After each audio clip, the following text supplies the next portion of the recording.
कि बच्चा किसका रूप होता है? भगवान का रूप होता है। क्यों होता है भगवान का रूप?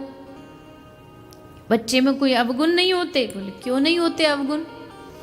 बच्चा क्रोध भी करता है, आप उसको उसका मनपसंद खिलौना टॉफी मत दो, फिर देखो घर के जितने बाकी खिलौना सब तोड़ फोड़ देगा।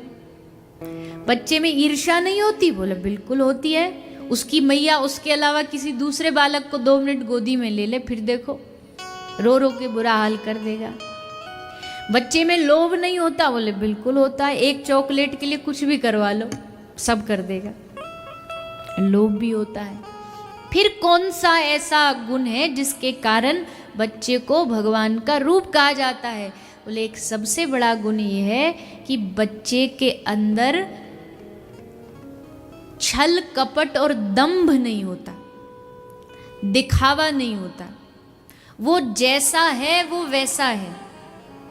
उसके अंदर कोई दंभ दिखावा नहीं है कि हाँ चलो हम दुनिया को अच्छा दिखाने के लिए ये बन जाते हैं, भीतर कुछ और बाहर कुछ। ये सब गुण तो हम में जब बड़े हो जाते हैं तब आते हैं। दिखावे वाले गुण तो जब हम थोड़े बड़े हो जाते हैं तब आते। बचपन में कहाँ हमको दिखावा पता होता? शर्ट गंदी है तो गंदी है, क्या फर्क पड़ता है? पर जैसे जैसे बड़े हो जाते हैं फिर तो दिखावा देखो हमारा।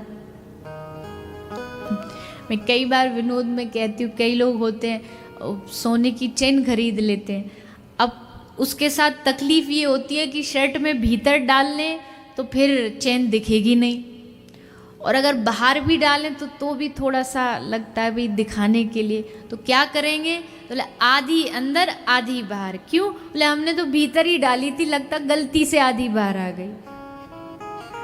हर चीज में हमें दिखावा चाहिए। ये दंभ हमें बचपन में नहीं होता, इसलिए बालक को निर्दोष कहा जाता है, बालक को भगवान का रूप कहा जाता है।